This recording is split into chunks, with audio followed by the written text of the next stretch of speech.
Good afternoon, ASFA. Thank you so much for coming to the 5th Creative Writing Senior Showcase. It's amazing to think that there have been 5 of these. And as I say every year, everyone is different. That is true this year as well. We are so excited that you guys are here and you're going to see some of the great stuff that we do. I have a few thank yous, and I'm going to get out of the way as quickly as I can. First, thank you again to you guys. Thanks also to teachers who lent us your time from your classes so our students could prepare. That is never taken for granted, and we really, really appreciate it. Thanks to the inimitable Miss Lucy Smith, Executive Assistant for Dr. Mitchell, who was instrumental in helping us get these awesome programs together. I hope you got one. If you haven't, grab one on your way out. We need to thank Zoe Wirt of the Theater Department. Who helped our readers prepare for breath work and for projection and all of that stuff. So we are very grateful to Zoe for her expertise there. Thanks to visual arts student Abby Dickey and music student Abigail Fritz for their contributions, which you will see shortly. Thanks so much to our showcase crew, which is all creative writing students in 11th and 10th grade. That is one of the great things about what we do. It's a family affair in the creative writing department to put on this showcase, so that's always awesome. 2 extremely important thank yous. One, to Adam Sturmer. Every year I look forward to working with Adam. He must have been a teacher in a former life. He is so patient, so gracious, and such a wonderful presence for our students. We learn so much from him every year, so thank you, Adam. Also, of course, the also inimitable Iris Rinkyhammer. Iris was the advisor to this year's showcase, and her passion for this project, her impeccable aesthetic taste, and her artistic integrity have really guided this whole thing. And so we literally could not have done it without you, Iris, so thank you. Notes for audience members. A lot of you have already been to showcases or readings, but some of you hadn't. So I would like to give you just a little bit of guidance for what to expect here. Language is our medium in creative writing. We love language, the musicality of it, the rhythm of it, the way it can spark memory, emotion, the way it can even sort of speak to the subconscious in ways you can't quite fully understand or express. And that is so true of the work that you're going to experience today. I invite you to luxuriate in that language, and to be sparked your own imagination by turns of phrase, by words, by images that you experience. It is totally okay for your mind to wander a little bit, for you to go off on your own journey of making meaning that may be only meaningful to you. That's perfectly fine. Something on the stage, something you see, something you hear, will bring you back to the moment, and you'll be back in the show, and that's perfectly acceptable, perfectly fine. Don't feel bad about that. Let me help us all have a meaningful experience and help everyone have that kind of ability to lose themselves in the show. First of all, let's turn off anything that's going to make noise, electronic devices, etc. Don't consult or attend to your phone, attend to what's going on up here or what's going on in your own mind, please. And also, refrain from talking amongst yourselves. Not only can we maybe hear it up here, but again, it can distract your fellow audience members. So please refrain from that as well. I'm done, and I am going to now yield the stage for those in glass houses.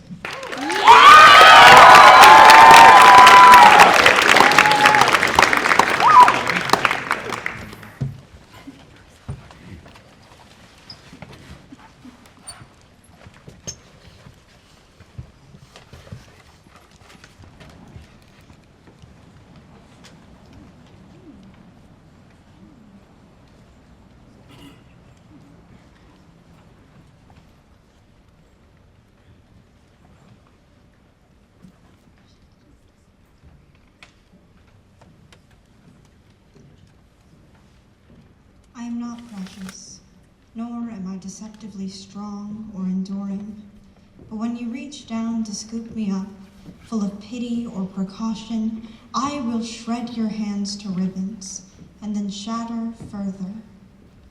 Typical of me to cry when it's all my fault. I don't remember how I became a minefield, wails booming like explosions and no one should get too close. My tears are weapons sharper than the pen and the sword alike, and I cut bruises into my lips with my teeth. My bones sink under layers of fat and loose muscle, marked by scars that were once a romantic red, but faded to white in due time. Proof of living. I've been told that I'm a bleeding heart, a crier, hard-pressed not to be soft. I've also been told that I'm too loud, too chatty, that I dominate the conversation, so eager to speak that I yell, that I like perturbing others, that I invite the attention, that I demand it. The ideas don't fit together. They conflict and clash like ice blue and bright orange, so different but alike in truth. But I've always wanted to be liked, and it became easy for me to lie. A deferent pose, open and sweet. My voice is a broken record and my throat an echoing cave, just repeating back things already said. Looking back, I think of myself with my eyes bright and glassy, head bobbing with absent nods, with a smile like a bow, and it makes me sick. Personality. What is in a personality?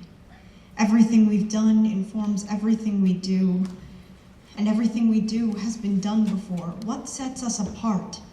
Is it a collection of thoughts, feelings, habits, and behaviors, or is it all just a set of symptoms? It's all been done before. I don't want to have a personality. I want to be a stencil, a model, more concept than character. To be the ideal, I want to be the kind one. I've always wanted to be liked. Everyone wants to be liked, and everyone wonders how someone like them could ever be loved.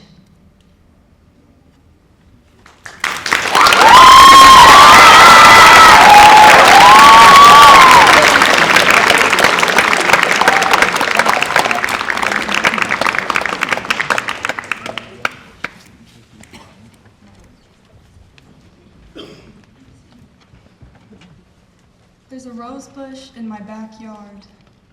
My dad watches my innocent fingers picking at their leaves. He is warning. When he leaves to see the neighbor, he says, "Don't come for me unless it's an emergency." But I'm only a child, much too overwhelmed in this great big backyard. The dirt is rich with life that I can't yet reach. I see worms and rocks and millipedes and minerals and stars and home and dad and childlike love and gentle tears and forgotten hobbies and real heartbreak and growing old and dad's death and my death, and suddenly it's all too much. I prick my finger and call his name.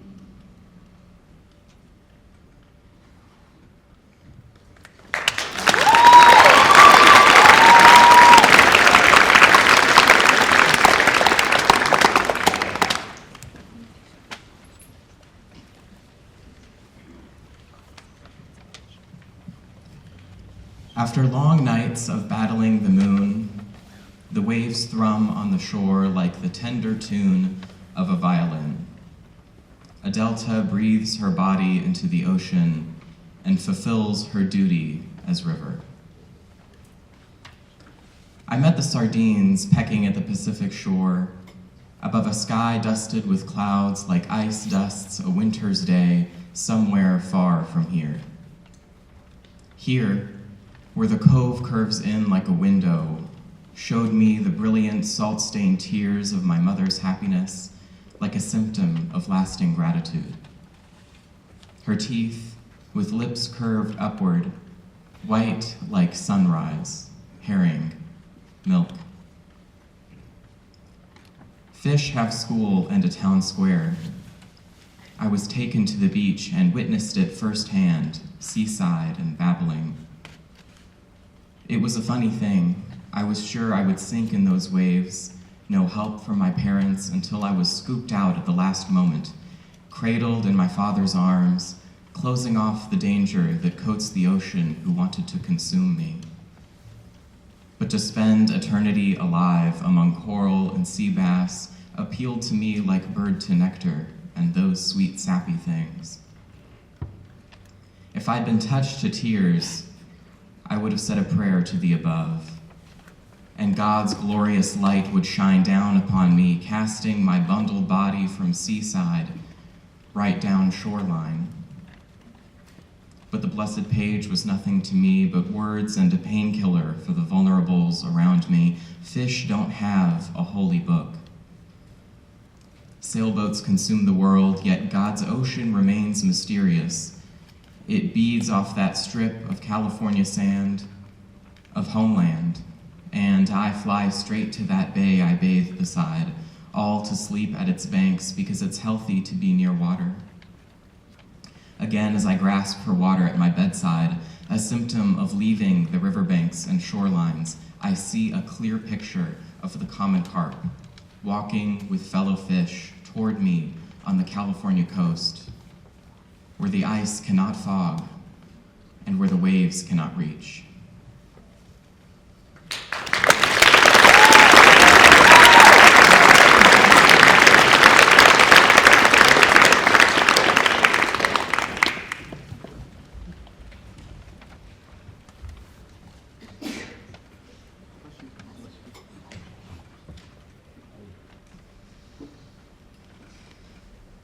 Killers use their hands to drive. My grandfather is not alive anymore, but I see his ghost around the house sometimes, and I wonder if it is better this way, for him to be able to decide to be here now, or in the ground with all the people that got him there. And because I'm from the same blood as my father's father, the man my father's father killed, he killed no one. The man who killed my father's father, it was himself.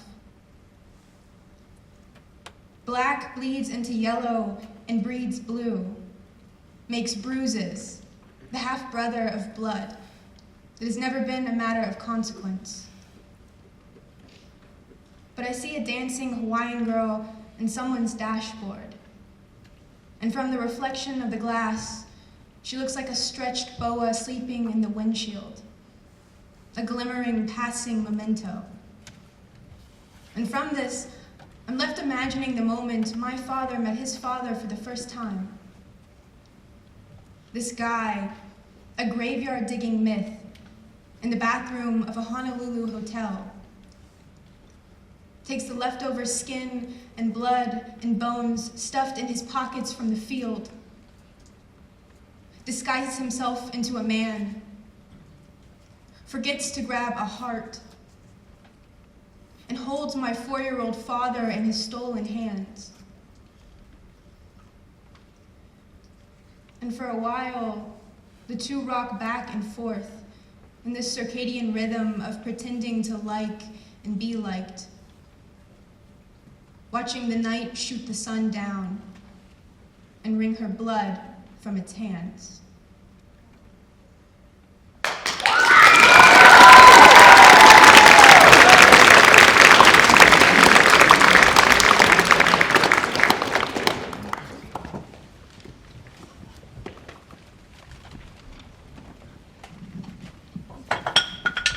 I'm on the cusp of something amazing, but I can't identify it yet.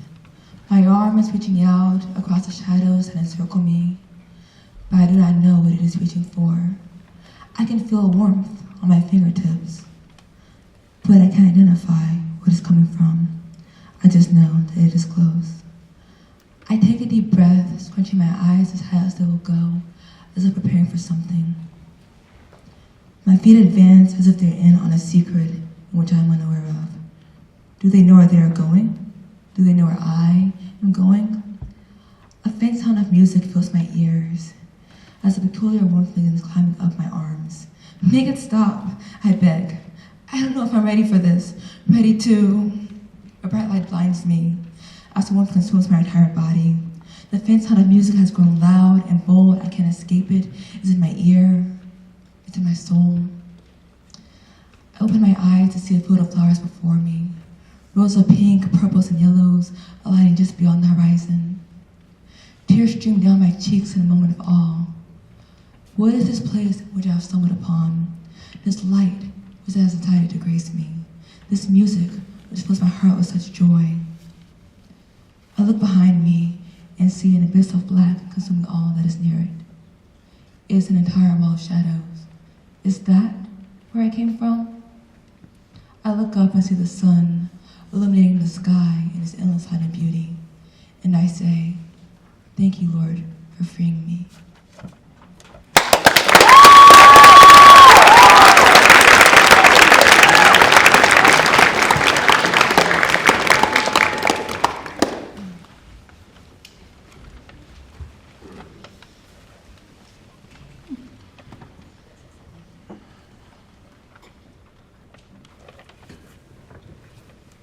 I see the chain from the first fence created by man. It's the same one we've all seen, the one that lives in Gadsden, Alabama, houses a tree and a swing not found in the picture, a girl pushing us on the swing, her father watching, spitting tobacco out of his mouth and commenting on the heaviness of her mascara. The same old fence that housed the raccoon, the one that lived and breathed and died in those pages, took the boy with the hatchet bubbling in his chest as a sacrifice. It is the same old sun and the weeds you swear you will forget, though you never do. The image staying with you the way the mundane and forgettable remain firm in your mind. Not because there's some hidden beauty or deeper meaning, but because you so fervently wished to forget it. And to wish is to immortalize a thought into something beyond reason. It is to learn that faith is quiet, that wisdom is lonesome, solitude a death sentence. And once you know what it means to be lonely, it's hard to unsee that which serves as a reminder that you were not always. So it gets hidden. With all that scorn and despair in the thickness of the air, and despair is a lot like humidity. It is an indication that something has yet to be let go of. And the South holds on to her past. I watch it chew away at her and adopt those same self-destructive tendencies. Call it culture.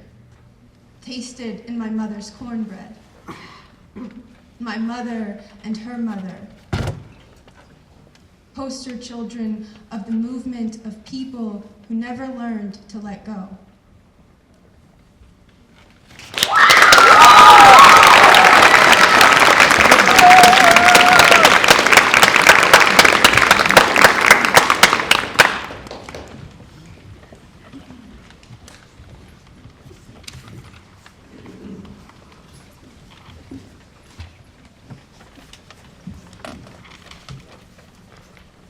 Je me tiens à la tête du fleuve.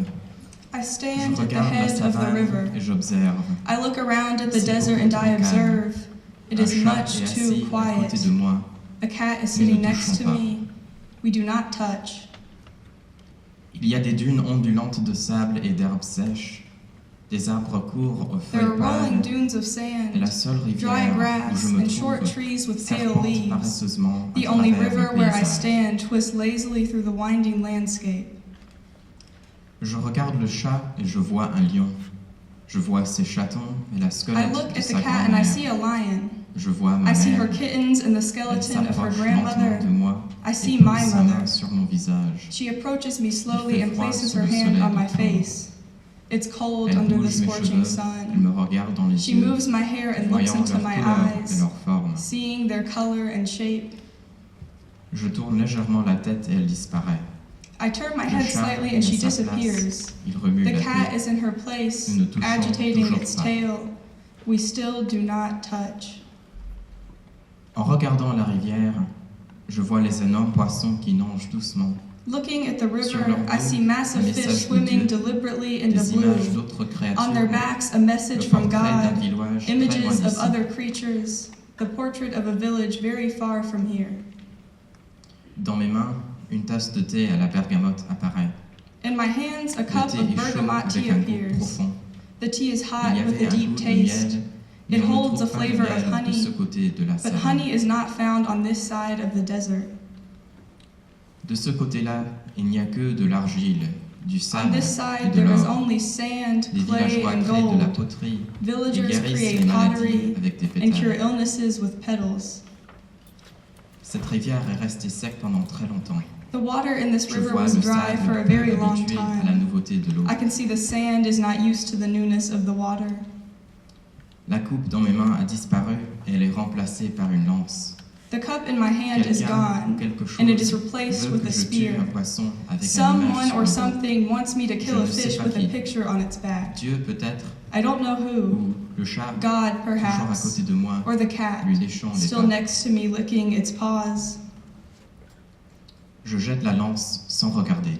I throw the Il spear brise without l'eau en looking. milliers de morceaux It de breaks verre the bleu. water into thousands of Les pieces poissons of ne blue nagent plus. glass. La The fish rivière no ne longer coule plus. swim, and the Et la river stops tranquillité flowing, continue. and the tranquility continues.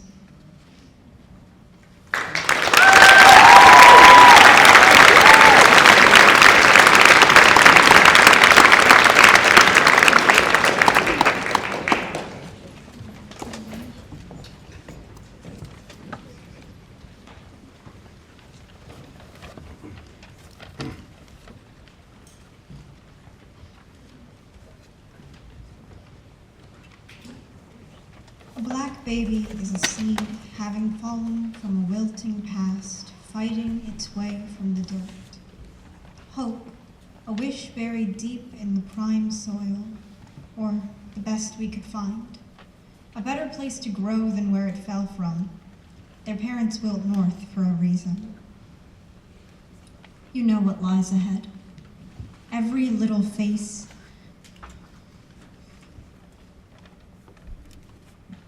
is pointed towards the keyhole. All your faces turn towards that horrible future, contorted through the realization, then in determination. Our communities grow in an unkempt garden. Our parents' communities the side of the road, their parents a patch of dirt above the asphalt, their parents the gutter below.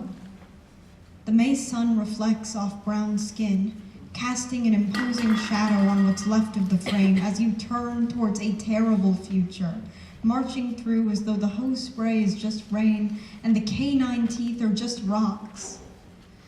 Black plants dig their roots in. No sickly cotton plant could grow the way they do, the way we do, sprawling over whatever we find.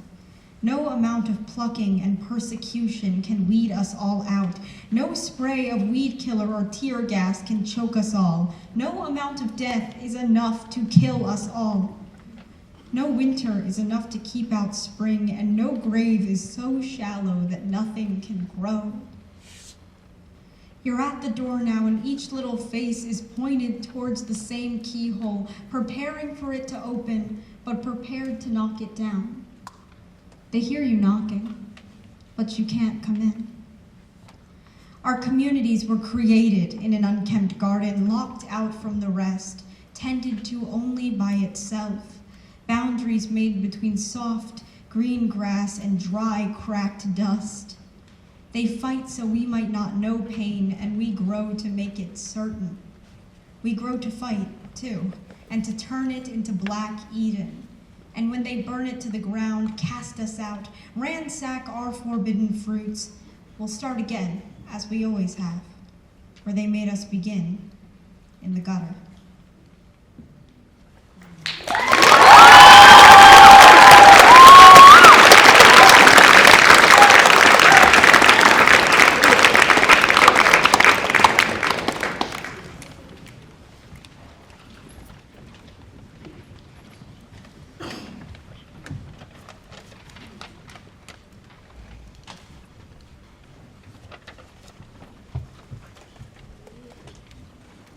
My neighbor stares from a hole in our fence. metal tongs clicking in his left hand. When he thinks I'm not looking, he climbs over and picks the bodies of dead birds from my yard, then drops them frail and limp into plastic buckets. He throws the bones back over and lets my dog chew until his teeth are numb. Sitting by the campfire, I hear him pulling at tender meat.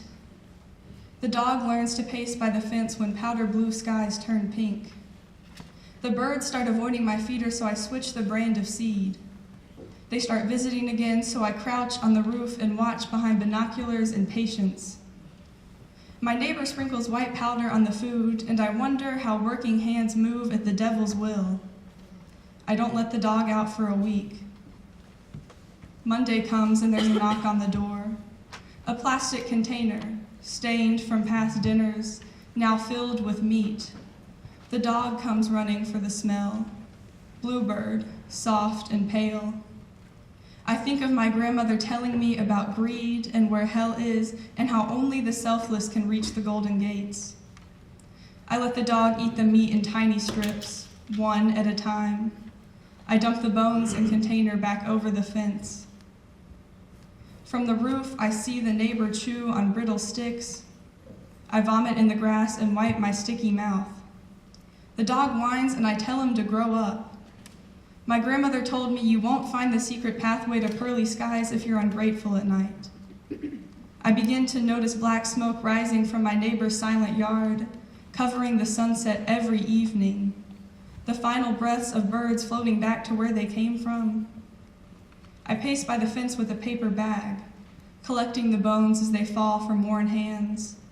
They pile up and I throw one to the dog so he won't resent me. There's some old twine in the back of my grandmother's desk, passed on to me when I was just 12. In the living room, I sit by the fireplace and wrap twine around delicate bone, fashion it into something sacred, a white cross, uneven and misplaced. I tie a loop around the top and dangle it in front of the dog's wet nose. I remember my grandmother's warm hands whispering stories of salvation in my infant ears. I walk slowly to the house behind the fence when the dog's asleep. The windows before me are moldy and stained, leaking some sour stench from the walls inside.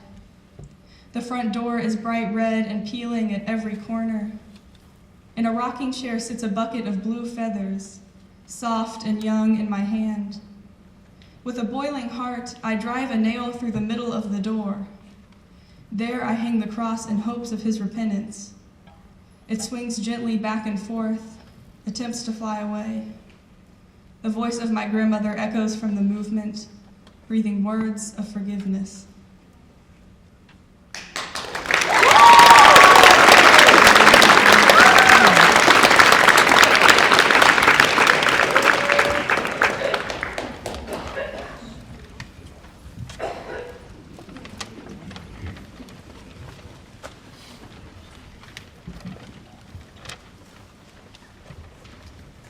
I'm not religious or particularly faithful, but I am curious to a fault. And once, while pursuing meaning, I found the shadow of something pretending to be God. He appeared to me in my grandmother's bathroom when I stuck my head inside the door and saw her teeth floating in that jar. And I can recall little else other than the fact that the morning was bright and something sat between me and that silence. It teemed with unbridled potential, like a wife moments before she is wed. And these things which I had known all my life turned in on themselves. And my grandmother's bathroom became a house of prayer, a Baptist church of tiles and sanctity. I imagine when no one was watching, her tweezers and hot tools would crowd around that jar and bow before that floating mouth, the one dependent of man, because everything needs something to pray to in the end, and I laugh.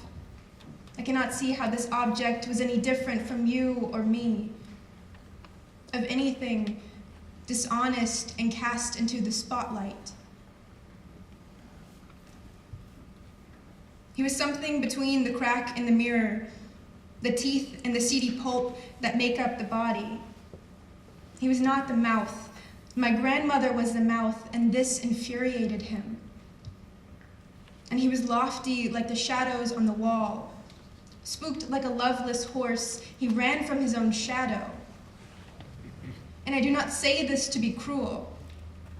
You have not seen what I have seen. The way he bows at the ground, at my feet and becomes them. Turns into the tomcat hiding, into the fresh-cut belly of a fruit begging to be eaten. And he folds himself into the flesh of every man, every lost creature that lingers where it shouldn't. Look at his face.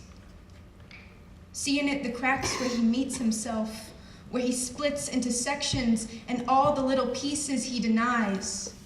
Some gods are only gods when they're in someone else's mouth. And this is what they didn't tell me about religion, about the South and its living dead. That these people are waiting for a signal, a guarantee to know that there is something else to ship the blame onto. That most nights you worship your own shadow. Relieved God looks like you, unaware that you are standing in the light, smothering it. That these tricks are the same ones taught to your children and their children, and you can dance around the truth. Take comfort in the gift of never giving. But in the end, only one of us will know reception. Will have any idea of what it means to love. Take your God back. Take back your secrecy and your childishness, your tenacity for violence, your fear of the long-kept silence, of the girls who know your secrets, know what music sounds like, and warn each other when the 7 trumpets sound. They aren't witches, they're heeding a message, and you cannot burn them for your transgressions, your moments of transparency. It is a choice to be a glass house, no? And for the things that I cannot touch, I will rewrite. I will make a new story for all those killed. I will wed them to a new fate. I will bring them back to those mornings, to a place, to a story where the only teeth are their own. The only sound is the one that comes from their mouth. A fate you and your God cannot see or touch or ruin. This, if only this one, is ours.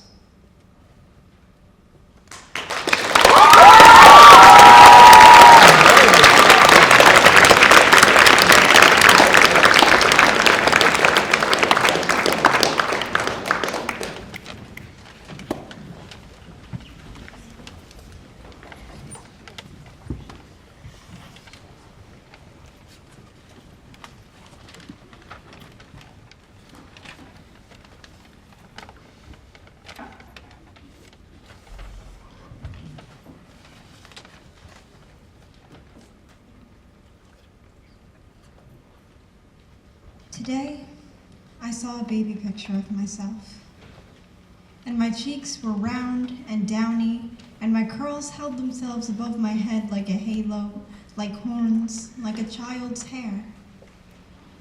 I was staring at the camera like a little owl, like the camera flash had just made me aware of my own existence. Someone had come in, and they had perceived me, and I clearly didn't know how to feel about it. I used to run from my mother's phone camera. I would start to cry if she tried to take a picture, teeth grinding and red-faced. The camera peers at me like the eyes of a spider, equally peaceful but twice as venomous. She assured me that I had nothing to hide, that I was beautiful. She told me there would be a gap of time in her camera roll, and that was fine by me. And so, I hide. Now the mirror folds in on itself when I look in, creating a perfect, uncanny valley. And I don't mean to be ungrateful. The human body barely differs from a machine. All my gears turn the way they must. All my springs remain sharp and bouncing. I am lucky, just on the edge of my prime. Is this my prime. Makeup has duality. There's a product for everything nowadays, always an opportunity to change. Dark lipstick marks that look like bruises on your knuckles, contours and highlighters sharp and shining like a knife, and your face must remain still, like an unfinished work of art. Half finished, not yet colored or shaded or missing a background, a face of incomplete beauty. What is beauty but a collection of traits and features, bells and whistles that you never get to choose? What is beauty if not hunched over the tiles and grout of the bathroom floor, sore throat and teary eyes, legs aware and weary under your own weight? What is beauty if not caking product after product onto red, puffy skin because your tears keep running it through? What is beauty if not the frustration, the desire to tear yourself to shreds, hour after year after decade? There's no product for it. I can't make it pretty, and I can't make it go away. They say beauty is in the eye of the beholder, but who exactly beholds? Just a day before I turned 17, I scrawled these words into a letter no one would ever read, a direct address poem. But I wanted to be a cautionary tale for you, to show you that I had found all the wrong ways to cope with the information that I was sure would break you like it broke me. I wanted you to forever see shaving razors, toothbrushes, high-waisted pants as what they were, just things you would find around the house, not weapons.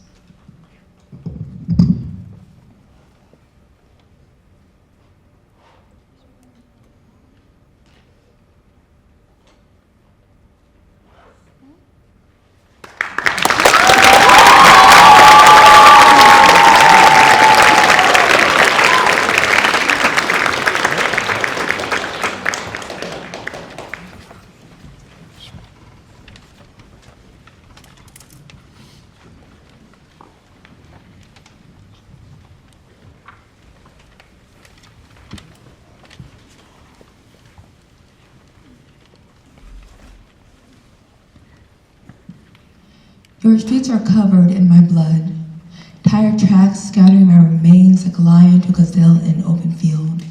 You are the predator, attacking me with your metal contraptions and throwing me into the side of the road like the piece of garbage you last threw away, and then going back to your friends and letting me for turning into you when this is my land and you are the invaders, turning my land over, ripping up the grass and murdering the trees, replacing them with your high buildings and painted pavement between them, leaving us displaced. And you freak out when you see us in your neighborhood. You scream and tranquilize us, acting as if we didn't want to share this land back in Genesis. We saw us as beautiful, saw us as a heaven-sent gift, rather than something that belongs at the front end of a gun, or a car, or whatever else you would use to exterminate us. But I guess that as times change, you have found some kind of hierarchy over us. The excuse you use to decorate your roads and our inspired bodies and fill us in what's left of our homeland. But I guess I shouldn't be surprised, right? Because you do this to your own people as well.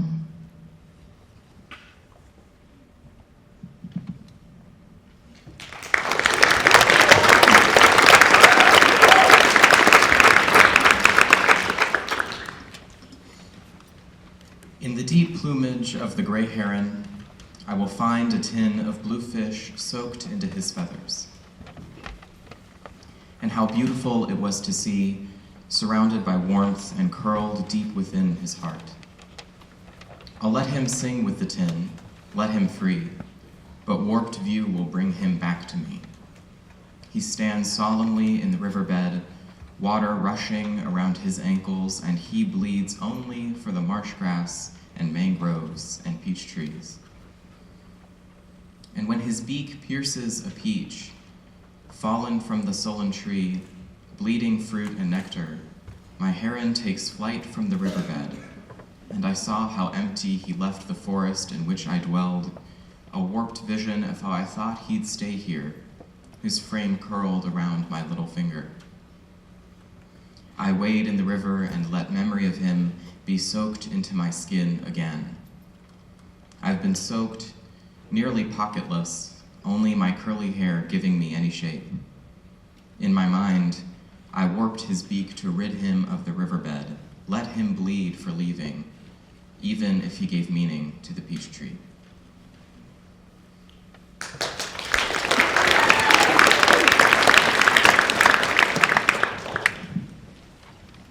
Look at me. Now look at me closer. My body is a garden overgrown with weeds of doubt and self-hatred. It pokes my skin with thorns and ivy, causing me to feel the need to jump out of it. It plagues all the lymph in my body, sickening it in a twisted, swift manner. And that is all you see, isn't it? All you see are the weeds and the vines intertwining with my hair. You see the dirt-brown bugs covering my eyes and the dead roses decorating my tongue. And when I remove all the death and decay from my body, all the disorganized chaos that you've come to love, you don't even recognize me. You don't recognize the foliage growing underneath all the brokenness. You don't recognize the warmth in the eyes no longer hidden by the bugs. You don't recognize the words when they're sprinkled with truth. And I wonder why it is so easy for you to accept the lies, but not the truth.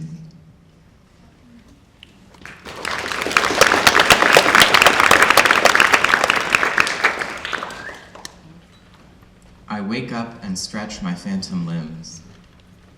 I brew coffee and watch it pour. I water flowers and determine that this is peace.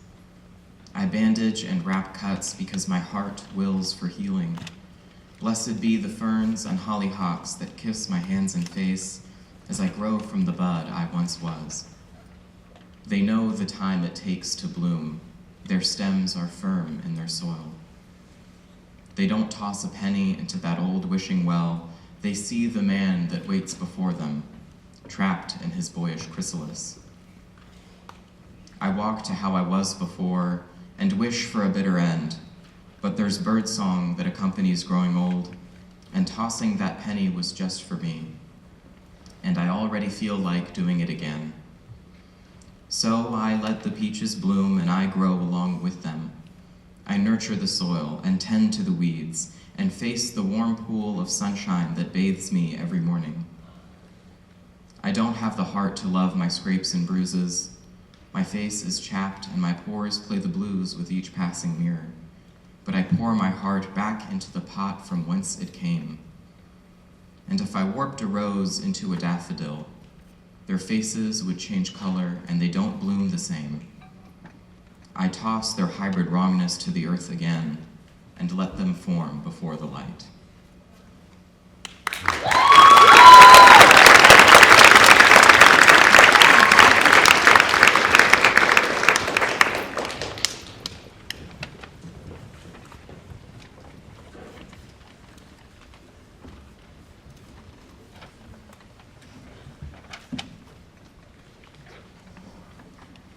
My back aches.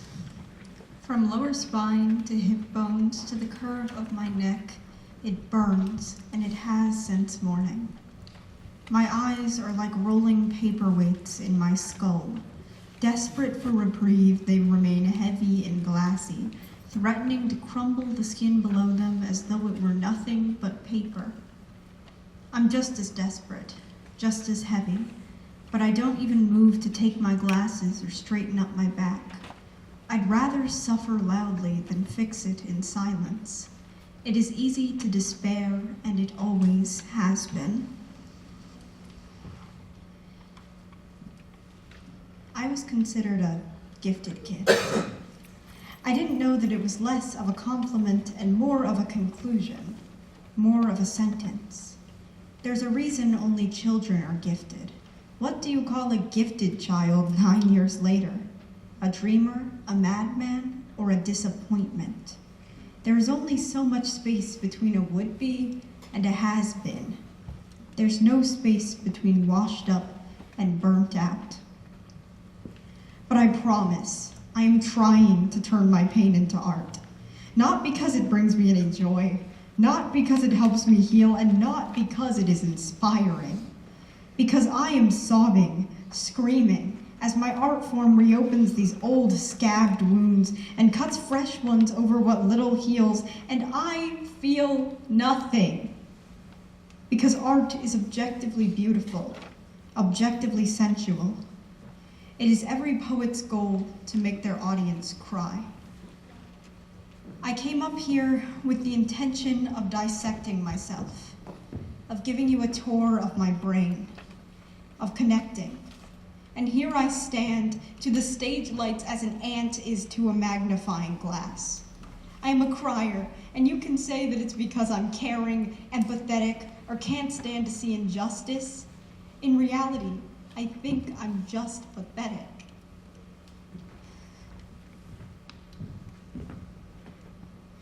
I remember leaning against the glove compartment beside my mother, telling her how Ted Bundy would lure his victims away from safety with his arm in a sling, politely requesting help, and feeling how it made me queasy.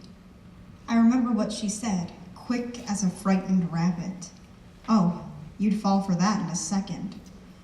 I laughed, not knowing what else to do, and looked out the window.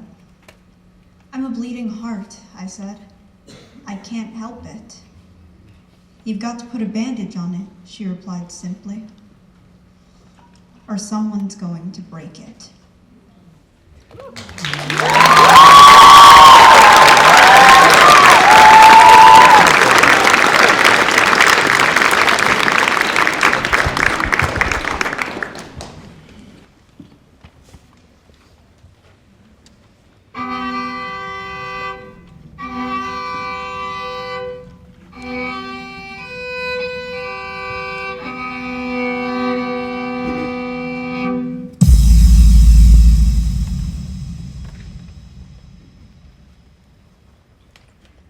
You are beautiful. You are isolate. You shimmer under the sun and sit weightless in my hand, so fragile that one misstep will shatter you to pieces. Shatter you like the hopes and dreams that a naive child once held, back when the sky was the limit and her heart knew no fear, after realizing that she'd been lied to. After she realizes that her dreams are unattainable and that she was chasing a shadow all that time. You are transparent. You lay all your cards out on the table the moment you are picked up. You reveal all there is to you and tell me to decide whether or not you are worth it. You make me want to throw you down and hold you tight at the same time. You change like the seasons and remain constant all the same. You make me scared that one day you'll transform into something unrecognizable, that I'll become something unrecognizable, that everything I know will melt within your hollow bubble and come dripping down like tears rolling down the red cheeks of a hollow soul. I'm not the hollow soul. You can't make me a hollow soul. Unless, maybe, I'm already hollow. Holding you like a baby, not allowing you to change, not allowing you to grow, not allowing me to grow into something more than a transparent bubble of isolate. I'm holding myself out like a pitcher of water, pouring my tears out onto the barren ground. I'm hanging on to you so tight that I'm breaking under my own iron grip, and the only way I can flourish is if I let go. Promise me we'll still be together if I let go.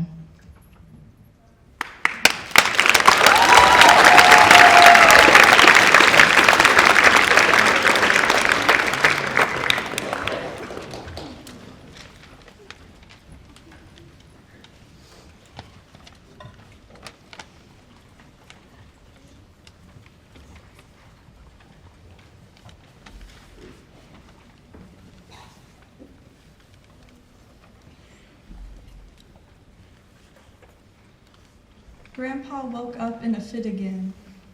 He's sweaty and wheezy and foaming at the mouth. Mom instructs me to wipe his face with a paper towel, but the sickness seeps into my skin. I am often left with the residue of paper fibers and snot. Dad's the same way. I don't mind helping him as much because when I lose a tooth, I know he's the one who slips a quarter under my heavy head. I had to make a contraption for the foam he produces.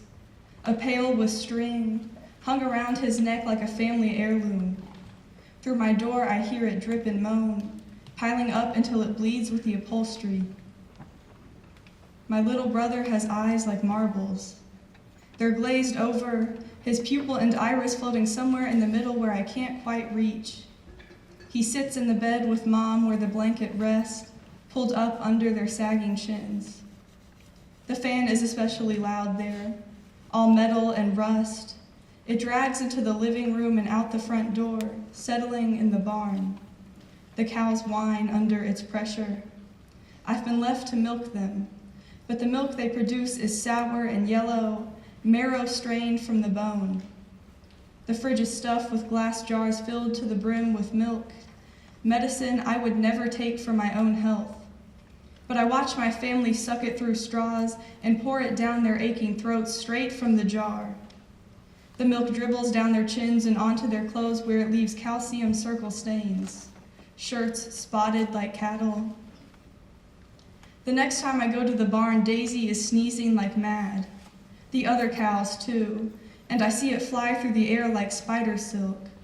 It lands in the buckets and hay, but I can't bring myself to scrape it out, so I run to Mom. Her face glows red and she swears like a sailor. Drops of spit fly across the room, so I tell her she looks just like the cows do.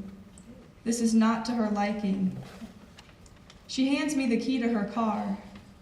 There, in the glove box under old napkins and unpaid car notes, is a gun. She tells me I must kill the cows.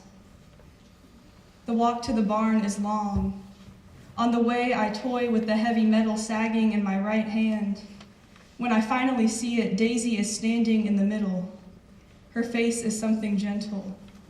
I take pity on her sore nose and red eyes, but when it comes time to lift the barrel to her temple, I can't hold it straight. My family's worn bodies swirl in the reflections of puddles at her feet. I rest my warm cheek next to them.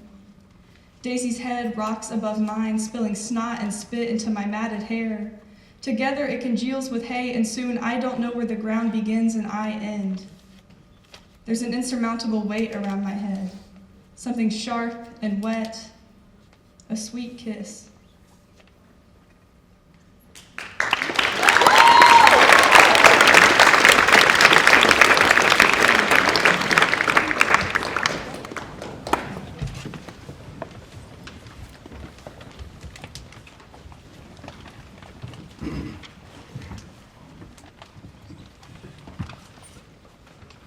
While we were discussing filth, someone once told me my skin was caramel.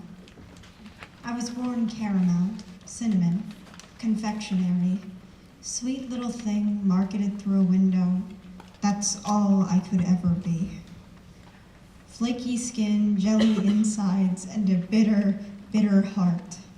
Chocolate curls celebrated 1,000 times, then alienated, commoditized, tamed, and eaten 1,000 more. My resolve, my responsibility to command respect, it falls away and dissolves like cocoa powder. I am safe because I am sweet, and I am sweet because I have to be. Coffee and cream, like my skin, and coffee is just another bitter, robbed treat, and then they ask why, full of humility, humiliation, and honeycomb, I won't just be one as well. I don't want to be one, but to survive, I've got to sweeten up my soul. Just sweetness, no spice, no suffering, no spirit, entrenched in foul sugarcane. My truth is gone forever. But what about bitterness? Black as midnight, shining against the moonlight. Awake.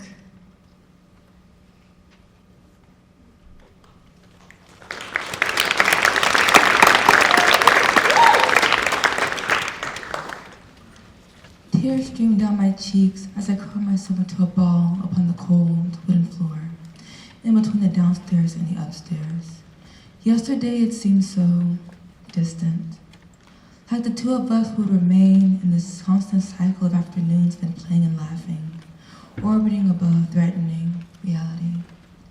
But the moment you took the stage and shook the principal's hand and took the diploma from his hand and smiled for the camera, don't know what I'm doing right now because you're too busy celebrating the finish line after a long road. And you don't think about how I feel in all of this because we don't live together, never have and never will. And we're divided by a mother and a father, only joined together by our grandparents. And because we are not siblings, I should not care. But I do.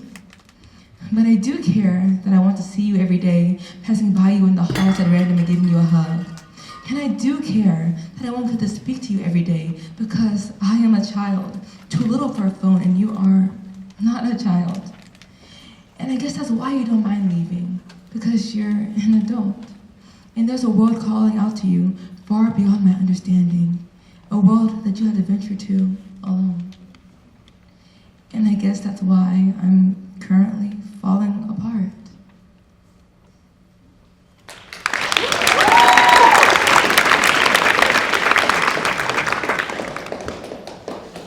While we were discussing sweetness, a woman I did not know, fawning over a photograph, told me that my dress, the dress for my first formal dance, just 11 years of age, looked great on my perfect little figure.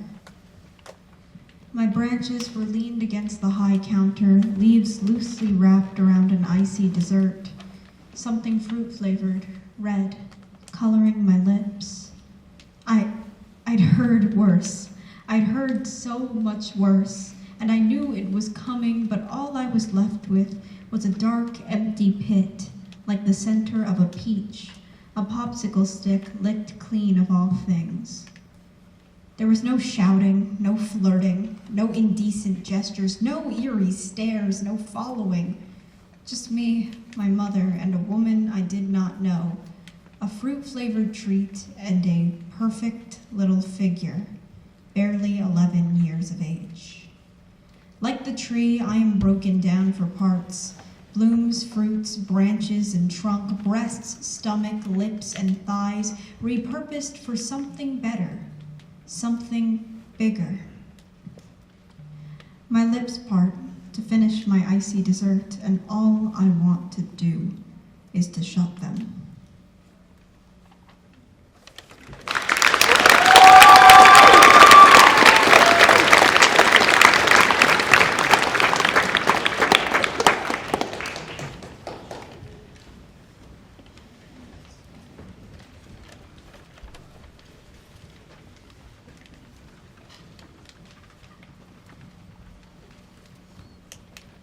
Sometimes silicone slips. I put patches on my face at night. I wake a pink-faced creature, flat and baritone, 2 eyes emerging, 2 lovely eyes. And my mother's friend said my eyes would break hearts when I was older. It was fine, he was in love with a man, and men have done worse things than he, and I will never visit them again, but I was the flower girl at their wedding. It was a beautiful Mobile wedding, and the cake was horrible, and the men were in serious debt flipping houses. He was an interior designer.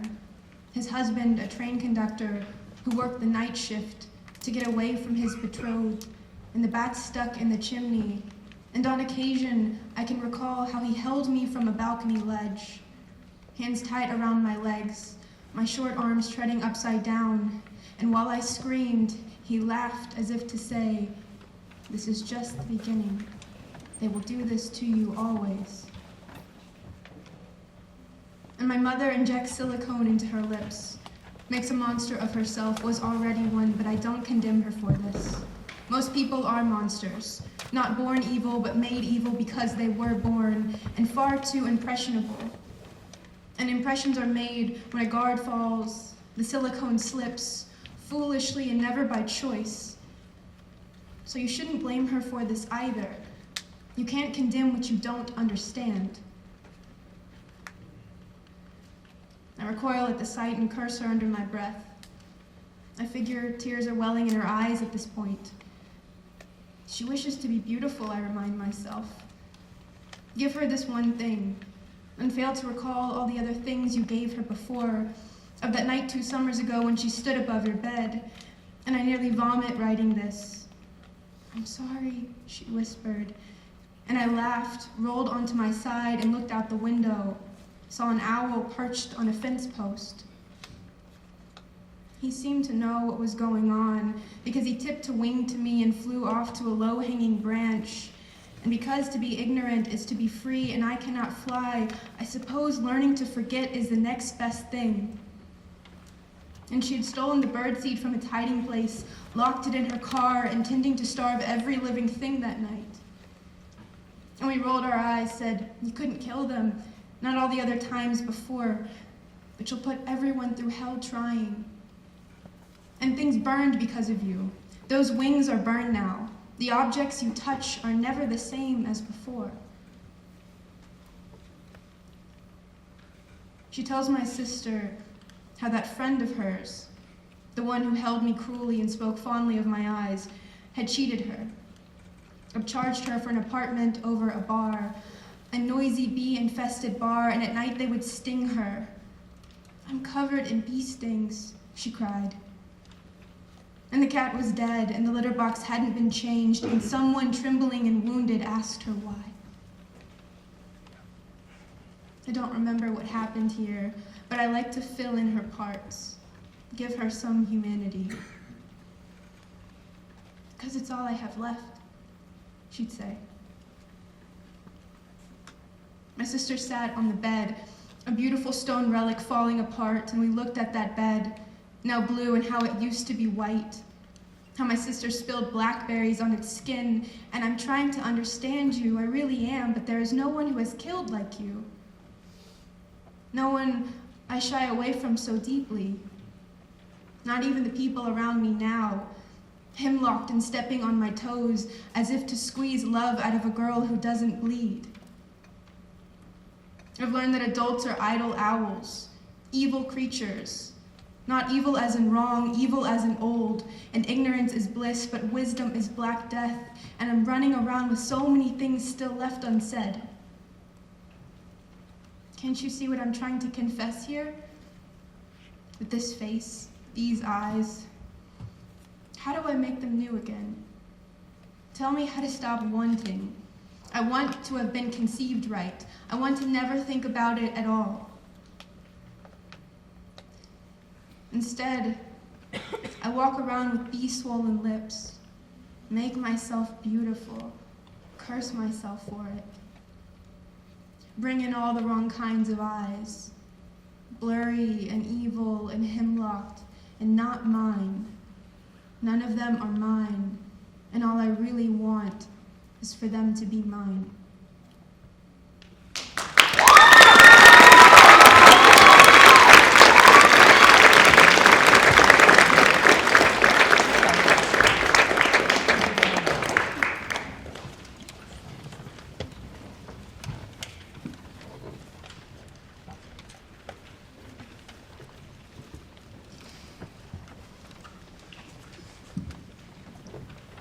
I bring my dog to the river, and he barks wildly at the ducks that bathe themselves, not understanding that he, too, is a creature of the water. My dog trots alongside my boyhood, his tongue swaying in the cold wind on a day thick with heat. One day I arrive home an adolescent, but my dog comes and greets me just the same. I walk a day on this earth, and he walks 10. The pads of his paws grow smoother, and his gray hair prickles along his snout as though he drank from a fountain of aging. Just yesterday, it seemed, he was a light and pure thing that fit in my palm, and now he sits before me, crumpled at the foot of the bed, and his pants are labored like the ticks on a clock. And though this old dog is just that, his love for everything fills my room. I walk past him simply and know that his love for me is deep, it is sweet, it is strong. When he died, I brought him back to his river. It gave him to me, and to it I return him, and I watch him fade back to blue. Every evening, he finds his way back to me. I sit in his chair. My vision is blurry, but he comes and jumps on my lap, a puppy and an old man, all at once. And we sit together, and I pet his head as it rests on my lap, and our love exchanges into beautiful equilibrium.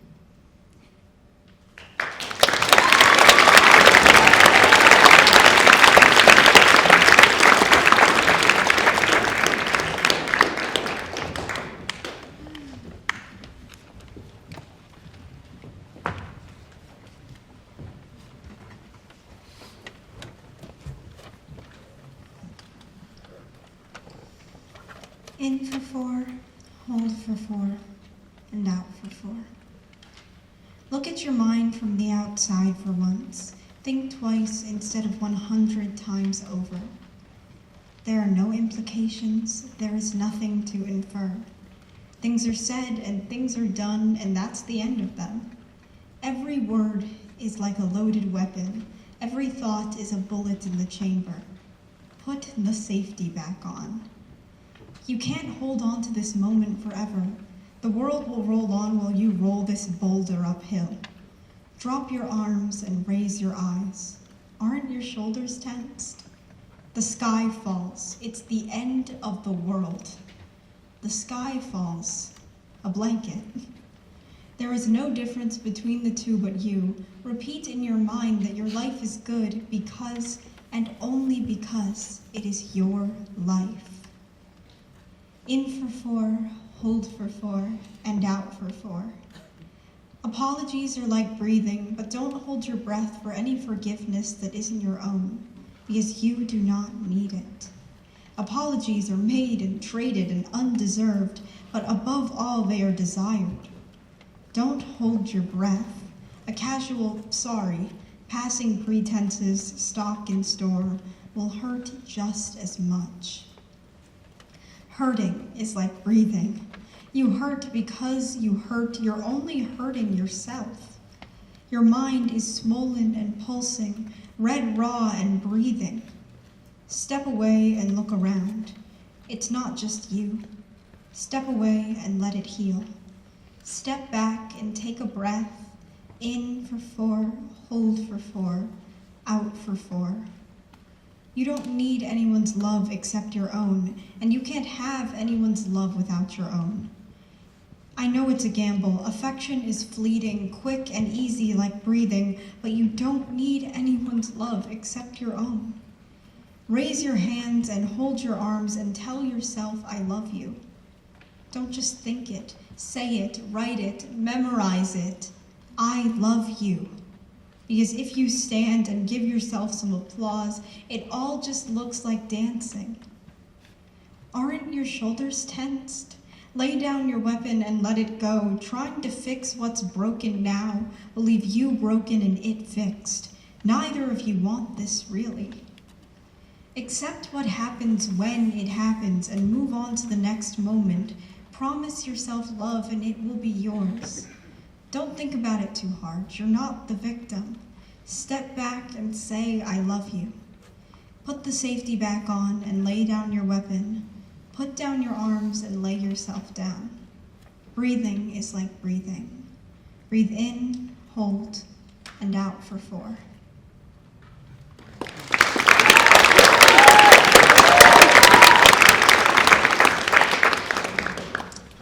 She's been weathered by time. Her once polished wood now dangles in splinters, hovering over the overgrown garden that rapidly surrounds her. Her chipped paint chains creak as they move in the wind, the cold seat remaining vacant, reminiscent of the time when the wind did not have to fill the gap left by the former child. Her body is unstable, leaning over as if it is trying to lie down for rest. But something is standing in its way. Is it time? Is it memories?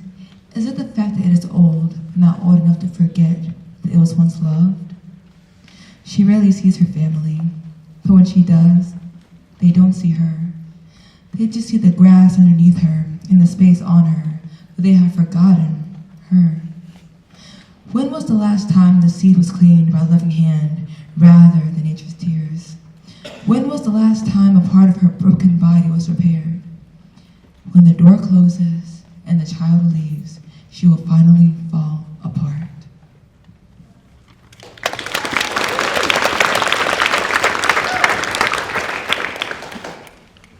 When I was a young girl, I dreamt of a pack of wolves, rattling and belligerent, howling from tooth decay and other unforeseeable pains. And they were scraggly and deformed, like a piece of gum half melted to the back of a chair, their presence forgettable until the moment I reached down and felt that stickiness. And I'm saying they showed me the weight of knowing what came before you, and the past succumbs to the right touch. And I'm trying to catch things with clefted hands. And over my many years as a small child, I fought for peace and was consumed with fleeting things, passing thoughts which flickered with a dull assurance that they would do just that, pass, and was mauled by the same pack of wolves in my dreams. I climbed the sides of bridges and terrorized the inner shells of cars and ate the men that protected me. And over the years, I still catch sight of their eyes in passing, and I recognize that road and the man who made the sacrifice. He is the first and only human to do so, and from it, I'm reminded of my mother. I look for her wherever I go, and see the series of people who have latched on to me in this lifetime, wet and clinging to an invisible windshield I have yet learned how to crack. I see that car and all the ones that follow, and hell is the palest of blues. It is the kiss of absence, and I've always been watched. And I'm looking for something that does not want to consume me. I'm looking for a piece of myself I haven't seen or felt or known since I was 7 and dead. And I don't know who's more pitiful, he who knows too little or she who knows too much. But I know every time something moves, I'm shaking and encumbered with an unforgiving restlessness, with the search for something to hold on to. Because if you've lived like I've lived long enough, everything feels like the still heat of a wolf's mouth. And during the days that are flaky and particularly tempestuous, if you turn around too quickly, there is always someone there, breathing down your neck.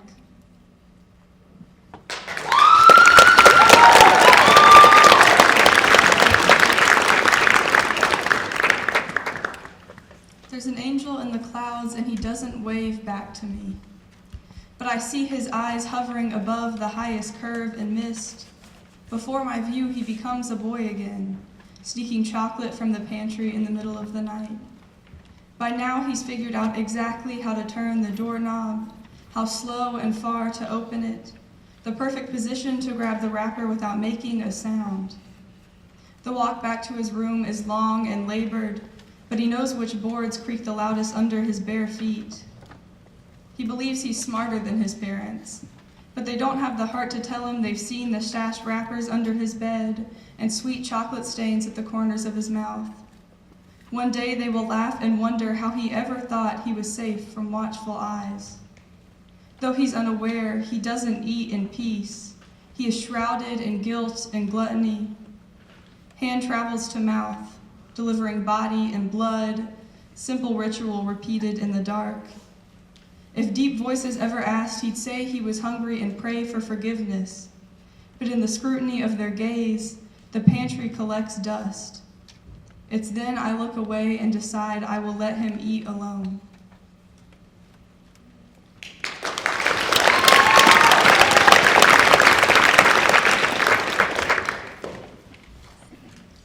What else is there to be held onto simply and day by day?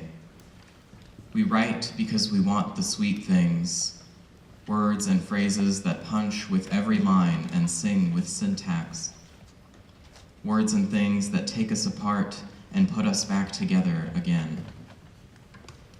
So we read, and we suffer, and we live, and though our suffering is not beautiful, our survival is. We must go through the world letting ourselves learn how to breathe again. And we must be gentler with ourselves as we are breathing things. We are awful and sinful and deserving of love.